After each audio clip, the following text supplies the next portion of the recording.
responsables. A partir de este momento, las informaciones que son noticia toman el protagonismo. Comienza Informe RCR.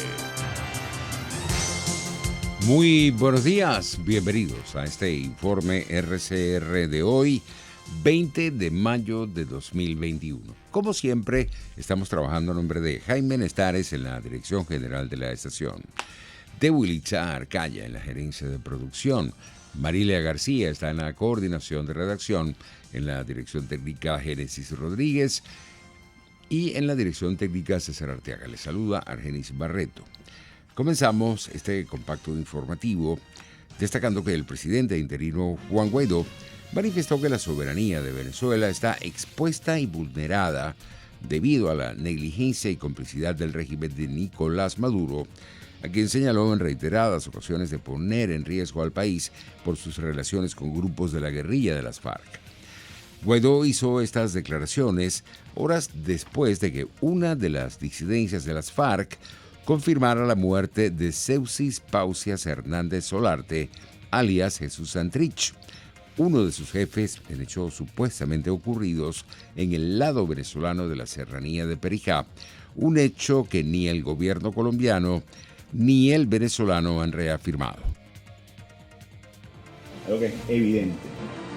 No solamente estaba en Venezuela, sino amparado por Nicolás Maduro Moro. Y esta alerta que hacemos a la comunidad internacional con respecto a la integridad territorial de Venezuela, la presencia de grupos armados, también de grupos de terrorismo y narcotráfico, tiene que ver precisamente, ya no solamente con la integridad de Venezuela, con la de Sudamérica y Latinoamérica. Van a seguir protegiendo a la disidencia de la FARC, van a seguir promoviendo un enfrentamiento en territorio nacional, exponiendo de manera vil a los soldados jóvenes venezolanos o incluso la Fuerza Armada merece ser salvada. Hoy incluso la República y la estabilidad y la soberanía debe ser salvada con la participación de esta Fuerza Armada. Muchísimas gracias. Por su parte, el periodista especializado en sucesos y temas militares, Javier Ignacio Mallorca, calificó como extraña la supuesta muerte del guerrillero alias Jesús Santrich, porque afirma que hasta el momento no hay información oficial ni tampoco se han filtrado imágenes del cadáver. Algo que es evidente.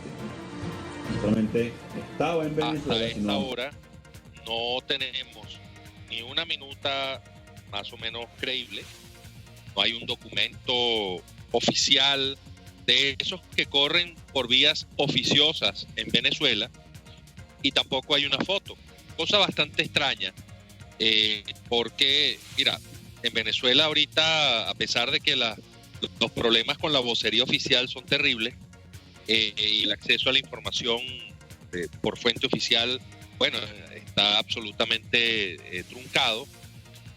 Por vías extraoficiales y oficiosas, pues por regla general se conocen las cosas, y hasta las cosas más terribles y atroces, gente descuartizada, desmembrada, fotos de cadáveres por doquier.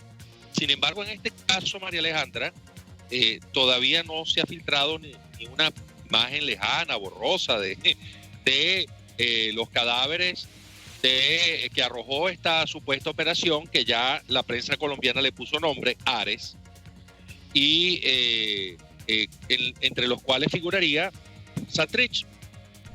Javier Ignacio Mallorca insistió en RCR en que el régimen de Maduro debe ser más transparente con respecto a esta situación y con el conflicto armado que se vive en el estado fronterizo de Apure. Llama mucho la atención el silencio de la vocería oficial venezolana. Sé que han estado filtrando minutas preliminares a medios colombianos para ver quién pica el anzuelo, pero fíjate que ni siquiera esos medios las dan por veraces, porque apenas refieren unas pinceladas de esas minutas, de manera que todo esto está como salpicado de una sospechosa incertidumbre. Y por supuesto, lo queremos dejar hasta acá, con la esperanza de que finalmente, debido a la presión pública, las autoridades venezolanas liberen toda la información sobre este hecho, si es que ocurrió en territorio nacional.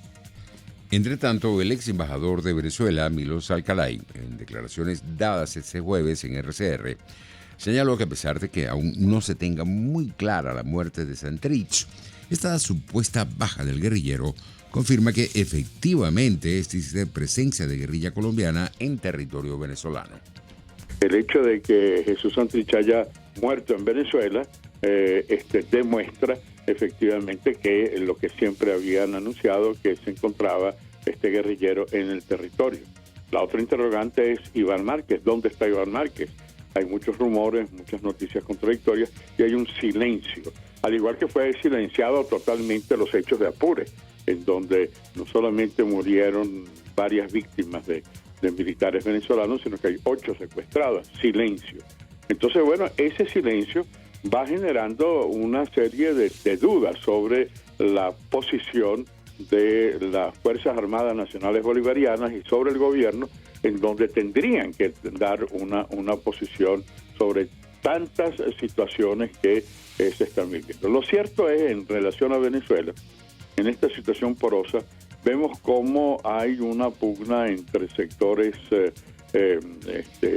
guerrilleros, sectores criminales, la segunda Marquetalia enfrentada con parte de la FARC, por otra parte las dudas sobre qué hacía en Perijá, qué hacía en el estado Zulia, por qué no se encontró, no hay ninguna información sobre el cuerpo y quiénes son los que lo acompañaban, porque el señor Santrich no iría solo dentro del territorio venezolano, creando en Perijá, en el Rosario, una especie de presencia en nuestro territorio. El experto en temas internacionales destacó igualmente que si no existe una voluntad entre ambos países, esto es Colombia y Venezuela, para afrontar el tema de la guerrilla, estos conflictos armados se seguirán registrando en zonas fronterizas. La situación es tan grave la que se está viviendo que la única posibilidad tanto para Colombia como para Venezuela es que las Fuerzas Armadas de ambos países se pongan de acuerdo en luchar contra estos grupos criminales, contra estos grupos terroristas. Pero en el fondo, lo que se sabe es que hay una cierta simpatía en sectores oficiales del lado de Venezuela, en algunos de los sectores que han estado cada vez penetrando el territorio venezolano. Entonces, en vez de buscar la solución del problema, más bien ocasionan unos problemas a la solución.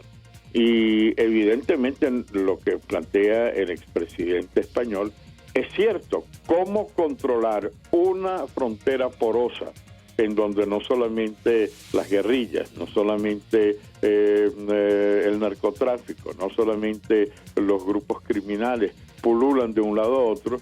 Y eso es interés de ambos países, pero eso se tiene que hacer a nivel de una cooperación entre los dos países para solucionarlo. Si no hay esa voluntad de ánimo, si no hay la voluntad de acabar con las guerrillas, pues ciertamente cada vez nuestro territorio estará en una dependencia de lo que los sectores externos estén utilizando en nuestro país. En otras noticias tenemos que la diputada a la Asamblea Nacional electa en 2015, Delsa Solórzano, informó este jueves que pudo corroborar el traslado de presos políticos a las cárceles Yare 2, Yare 3 y Rodeo 2 de 17 presos políticos. Los familiares de los privados de libertad pidieron a la parlamentaria que denunciara que en Yare existe una situación grave de insalubridad. Por su parte, la directora de la ONG Justicia Venezolana, Lilia Camejo, manifestó su preocupación por el traslado de presos políticos a cárceles que albergan delincuentes en Venezuela. La mayoría realmente de ellos están privados de libertad en Ramo Verde. Cuando me hablas de Fuerte Tiuna, en Fuerte Tiuna está la policía militar, que está dividida como en dos partes. El área es la policía militar, pero hay una parte de la instalación de la policía militar, por explicarlo de alguna manera, que corresponde y la custodia la DIGESIN. Ahora bien, sí hay muchos de ellos privados de libertad en la DIGESIN y otros en el SEBIN, sobre todo del caso de la llamada Operación de Gedeón. De este caso, muchos de ellos están en el SEBIN y algunos en la DGCIG. Entonces, no se han realizado el traslado todavía de todos de ellos. No es cierto que hayan trasladado todavía a todos los privados que se encuentran en estos dos cuerpos de seguridad, pero sí vienen haciéndose traslados desde hace 2 o 3 semanas, más o menos alrededor de unas 25 o 30 personas. Esta información la tengo por parte de los mismos familiares, porque obviamente nosotros no tenemos acceso a eso directamente. En materia de salud, el régimen de Maduro reportó la noche de este miércoles 1.211 nuevos casos de COVID-19 y 18 personas fallecidas a causa del virus. En este sentido, el ministro de Comunicación chavista, Freddy Ñáñez, notificó que hasta el momento en Venezuela se han confirmado un total de 218.814 casos de COVID-19, 202.625 personas recuperadas y 2.446 muertes. Por su parte, la Organización Panamericana de la Salud pidió a Nicolás Maduro que suministre información transparente y a tiempo sobre el avance de la vacunación en Venezuela contra el coronavirus. En este sentido, el director de este organismo, Ciro Ugarte, mediante un mensaje difundido en las redes sociales, destacó que esperan que el Ministerio de Salud venezolano pueda ofrecer la información veraz con respecto al plan de vacunación para así avanzar en la inmunización en Venezuela. Actualizada sobre el avance de la vacunación en Venezuela. Sin embargo, hasta la última información que teníamos disponible, se habían aplicado más de 316.000 dosis a los grupos prioritarios, entre ellos el personal de salud. Es decir, hasta ese momento se habían aplicado alrededor del 79% de las vacunas que habían llegado al país. Esperamos que el Ministerio de Salud proporcione la información que ha sido solicitada y que sirve para las discusiones y los trabajos que existen en la Mesa Técnica Nacional sobre el plan de vacunación y el acceso a la vacuna de COVAX. Respecto a los pagos, se han hecho adelantos un poco más de 101 millones de dólares al mecanismo COVAX y quedan por cancelar alrededor de 18 millones de dólares, lo cual es claro una noticia positiva. Y se espera que las primeras vacunas de COVAX, si es que no hay retrasos y otras demoras, llegarían en julio. Las vacunas que podrían estar disponibles son aquellas que en ese momento el mecanismo COVAX tenga a su disposición y pueda informar a Venezuela. Es un dato importante que la vacuna Sinopharm, por ejemplo, ha sido recientemente incorporada en la lista de uso de emergencia de la OMS y esa puede ser una de las vacunas. En otras informaciones tenemos que el exconcejal de Caracas y director de Monitor Salud, Jesús Armas, desmintió las declaraciones de Nicolás Maduro en la que atribuyó la escasez de agua que vive el área metropolitana de Caracas a las sanciones internacionales y afirmó que la crisis de agua obedece a la corrupción de su administración. Armas detalló igualmente que persisten las fallas en el sistema del TUI 1 y está funcionando a 40% de su capacidad las unidades de TUI 2 y TUI 3. El área metropolitana de Caracas enfrenta una profunda crisis que se ha agravado en las últimas semanas. ¿Por qué se ha agravado? Porque hoy hay unas fallas en el sistema TUI 1 que hacen que no esté funcionando y que deba depender del sistema TUI 3. Al igual que el sistema TUI 2 que está funcionando a la mitad de su capacidad. Pero el día de hoy nuestro mensaje más claro es para el presidente Nicolás Maduro. El día 14 de mayo el presidente Nicolás Maduro da unas declaraciones al país diciendo que no había podido adquirir los repuestos para los sistemas de los acueductos del país por culpa de las funciones. Y la verdad es que esto es falso. Esto es mentira. Y queremos desmentirlo con algunos ejemplos muy claros. El primero de ellos es del año pasado, el año 2020, cuando Reverol le anunciaba al país como si fuera un triunfo que iba a comprar 300 cisternas, que iba a comprar 1.000 cisternas por el costo de $300 millones. La verdad es que de esos 1.000 cisternas apenas llegaron 552 y lo cierto es que nadie sabe qué se hizo el resto del dinero ni si hoy llegarán el resto de las cisternas. Y por otro lado, pues también hemos visto cómo el gobernador Lacaba hace algunos meses compró algunos autobuses a los Estados Unidos. Esto demuestra claramente que no tiene nada que ver con las sanciones, así como también lo demuestra el ver hoy los bodegones en toda Venezuela llenos de productos importados. Se pueden importar productos, se podrían comprar los repuestos para las hidrológicas del país, para los acueductos del país, pero simplemente no hay voluntad. En economía, el Banco Central de Venezuela publicó las cifras de la inflación entre enero y abril con un acumulado de 183,8%. La inflación en abril se ubicó en 24,6%, mostrando un alza con respecto a marzo, que cerró con 16,1%, señaló el BCB de línea oficialista y que suele registrar demoras en la publicación de indicadores económicos. El ente emisor se reserva, por ejemplo, el valor de la inflación interanual que el Observatorio Venezolano de Finanzas, cercano a la oposición, ubicó en 2.840%. Es hora de ir a publicidad y regresamos. Usted escucha Informe RCR por su 750 AM. Puedes seguirnos en nuestras redes sociales.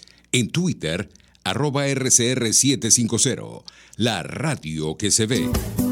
Dosis Alternativa es tu espacio para conocer de cerca todos aquellos temas relacionados con la salud, educación, la familia, entre otros. La ansiedad es una respuesta fisiológica, eso tú no lo puedes evitar. La ansiedad se presenta cuando hay una situación que tú no sabes cómo manejar. El problema es cuando tú permites que esa ansiedad sobrepase los niveles que tú puedas manejar. Dosis Alternativa nos permite tener las respuestas con los especialistas de aquellas interrogantes que nos hacemos en nuestra vida cotidiana. El estrés es una reacción fisiológica natural que se genera como respuesta ante un evento que es percibido, y quiero recalcar lo de percibido, como un evento amenazante que nos sobrepasa en nuestra capacidad de respuesta. Dosis Alternativa, una gama de posibilidades donde su bienestar físico y emocional toman significado.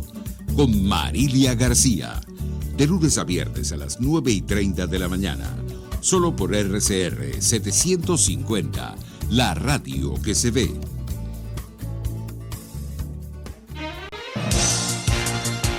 Les estamos presentando Informe RCR, el compacto informativo de esta hora, solo por RCR 750 AM.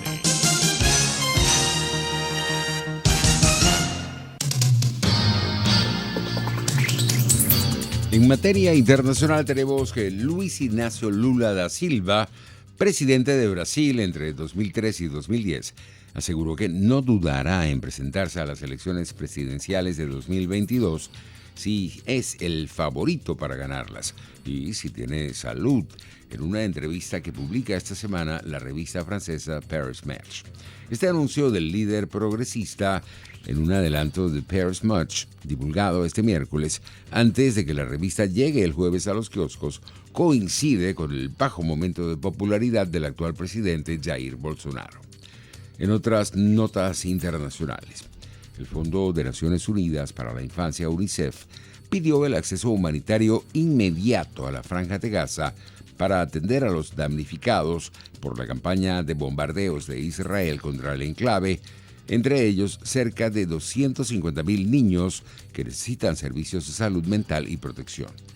Por su parte, el ejército israelí volvió esta madrugada a bombardear múltiples objetivos del movimiento islamista Hamas en la Franja de Gaza, desde donde por segunda noche consecutiva se registraron escasos disparos de cohetes. Los detalles nos los dan nuestros colegas de Radio Francia Internacional. Asistimos al primer pulso público entre Joe Biden y Benjamin Netanyahu. El presidente de Estados Unidos pide una desescalada que lleve al alto el fuego en Gaza y el primer ministro de Israel le responde que terminará la ofensiva cuando hayan cumplido todos los objetivos. En los últimos 11 días, el ejército asegura que ha asestado un golpe severo a la red de túneles de Hamás y que ha matado al menos a 160 milicianos, entre ellos algunos cabecillas. Intentan el asesinato selectivo de Yahya Sinwar y Mohammed Deif, el jefe político y militar de Hamás respectivamente, pero hasta ahora no lo han conseguido. Las facciones islamistas han lanzado más de 3.500 cohetes y morteros. En estas últimas horas no se ha detenido la violencia, pero sí se ha reducido el volumen de bombardeos y lanzamiento de cohetes, e incluso durante 8 horas ha habido una especie de pausa por ambas partes. La presión para el alto el fuego crece y desde Hamás aseguran que podría ser en las próximas 24 o 48 horas. Lo mismo indica la prensa israelí, aunque no hay confirmación oficial y tampoco hay información sobre el tipo de acuerdo que han podido alcanzar las dos partes para el cese de las hostilidades. Pasamos al mundo deportivo. El guardabosques venezolano Ronald Acuña Jr. conectó cuadrangular en el primer lanzamiento en la parte baja de la novena entrada y los Bravos de Atlanta derrotaron 5-4 a los Mets de Nueva York. Con su jonrón, Acuña se mantiene persiguiendo el liderato de vuelacercas de las mayores al sumar 13 cuadrangulares. Acuña Jr. es segundo en solitario y queda a solo uno de alcanzar el actual líder, el japonés de los Angelinos de Los Ángeles, Shohei Ohtani, que tiene 14 jonrones. El portugués Cristiano Ronaldo se coronó este miércoles campeón de la Copa Italia con el Juventus y enriqueció su amplio palmarés con todos los trofeos del fútbol italiano, además de haberlos ganado todos en España con el Real Madrid y en Inglaterra con el Manchester United. Tras conquistar 2 títulos de la Serie A y 2 Supercopas italianas, Cristiano puso sus manos sobre la Copa Italia gracias al triunfo por 2-1 logrado contra el Atalanta en la final de Mapei Stadium del Reggio Emilia, con goles del sueco Dejan Kulusevski y el italiano Federico Chiesa. Así estamos llegando al final de esta emisión matutina de Informe RCR. Espero que pasen una feliz mañana. Hasta aquí este compacto noticioso. Manténgase en nuestra sintonía, porque estaremos informándole de la noticia al momento de producirse. RCR 750 AM.